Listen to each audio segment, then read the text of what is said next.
If you're looking for real ways to make extra money, you're in the right place.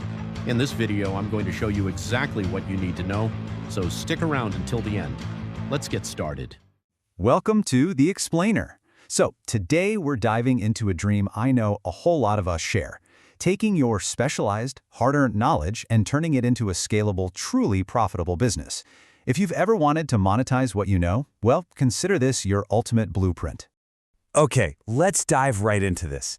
How exactly do you take years of experience, package it all up, and actually build a real business around it? And, more importantly, how do you do it if you're flying solo and need to keep your initial investment low? Here is our roadmap for figuring that out. First, we'll look at the monetization landscape. Second, the top strategies for solo experts. Third, we're comparing the business models. Fourth, we'll lay out a 12-month action plan. And finally, we'll break down the customer acquisition funnel. Let's kick things off with Section 1, the monetization landscape. When it comes to actually selling your knowledge, the options out there are honestly kind of overwhelming. Our research analyzes an incredible 14 different monetization models. I mean, you've got your high-touch, personalized services like consulting and freelancing. Then there are digital products. Think online courses and ebooks. You could build recurring revenue through subscriptions, paid newsletters, or even private communities.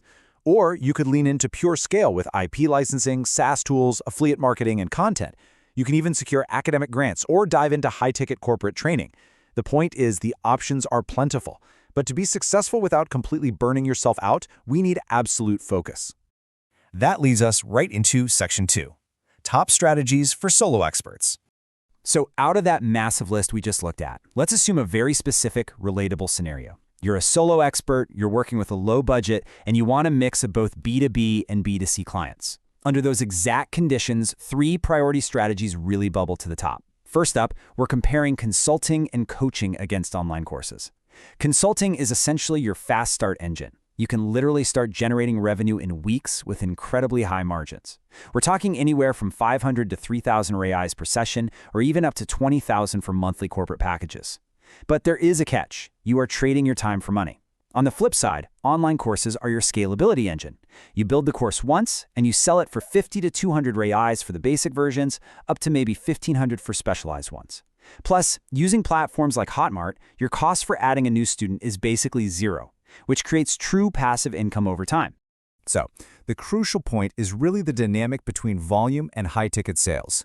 Online courses rely heavily on B2C or B2B volume at much lower price points. Let's contrast that with our third top strategy, workshops and corporate training. Now, these are episodic events. You aren't locking yourself into a year-long consulting contract, but you can still charge premium B2B rates. We're typically looking at 100 to 1,000 reais per participant, or a flat 5,000 to 50,000 reais for a closed, in-company package. It bridges the gap perfectly, right between hourly consulting and those highly scalable, lower-ticket courses. All right, Section 3, comparing the business models. And this brilliantly illustrates the exact trade-offs of each model. When we look at the data side by side, your strategic choices become super clear. Consulting offers a ridiculously short time to market and low initial cost, but the scalability, yeah, it's pretty poor. Now look over at courses. The scalability is incredibly high, but it's going to take you a medium amount of time, usually 2 to 3 solid months, just to plan, produce, and edit all that content. Workshops sit perfectly right in the middle.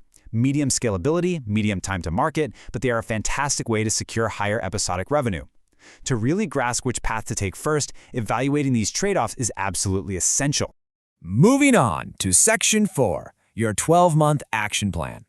Because, just understanding the models is one thing, but actually executing them is a whole different ballgame. Let's break down a super concrete plan to actually start making money from these top 3 strategies simultaneously. We're breaking the year into 4 distinct quarters. In months 1 through 3, you are strictly researching your niche for consulting, outlining your online course, and structuring a pilot workshop. The cost here is minimal, just the basics, like a web domain and a decent mic.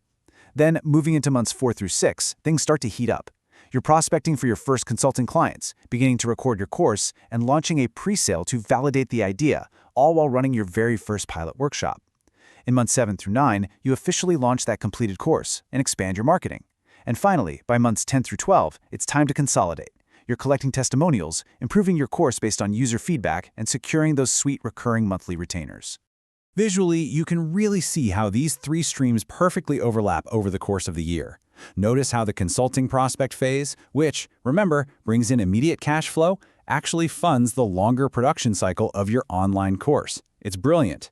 By the time you're running your corporate workshops at the end of the year, your online course is practically on autopilot in its official launch phase. It's just a beautifully synchronized ecosystem. Now, you might be wondering, why go through all this structured effort?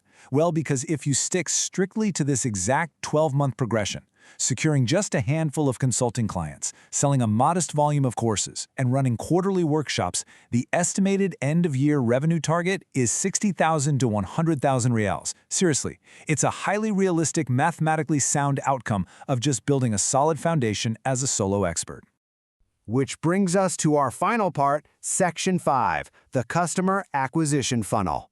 Now, what's really interesting about this flowchart is that it shows how none of those amazing revenue numbers happen if you can't actually get clients and students into your business. This whole journey is highly logical and structured. You aren't just out there shouting into the void. You are building a machine. It starts way at the top with attraction, getting eyeballs through content marketing or social networks. That naturally flows into conversion, where those casual visitors become actual leads. Then we nurture them, present our offer, close the sale, and finally transition them into post-sale loyalty, where they buy again or even refer others. Let's actually break down the specific tools that make this journey happen. For attraction, maybe your YouTube channel or your podcast captures that initial attention, which naturally pushes viewers toward conversion. Right there, you capture those leads using a high-converting landing page with a simple contact form. Once you got their email, nurturing takes over. Your automated email marketing and free webinars do the heavy lifting to build trust, which is absolutely vital for selling those mid-ticket online courses. Then, when they are finally ready, the sale happens on a seamless checkout page, or maybe through a personalized commercial proposal for your B2B consulting gigs. And finally, post-sale. That's your community support and your upsells. You could literally turn a satisfied course student directly into a high-ticket coaching client. So, you've got the models, the pricing data, the timeline, and the funnel. The entire blueprint is literally right here in front of you. The only thing left to figure out is your very first step. Are you going to start securing high-ticket consulting clients tomorrow, or will you sit down and outline that highly scalable online course tonight? Which of these monetization models will you launch first? Think about it, take action, and I'll see you in the next explainer. And that's a wrap. If you found this helpful, make sure to give this video a thumbs up. It helps more people find this content. Subscribe so you don't miss our next video, and check out the one on the screen right now. It might be exactly what you need next. See you there.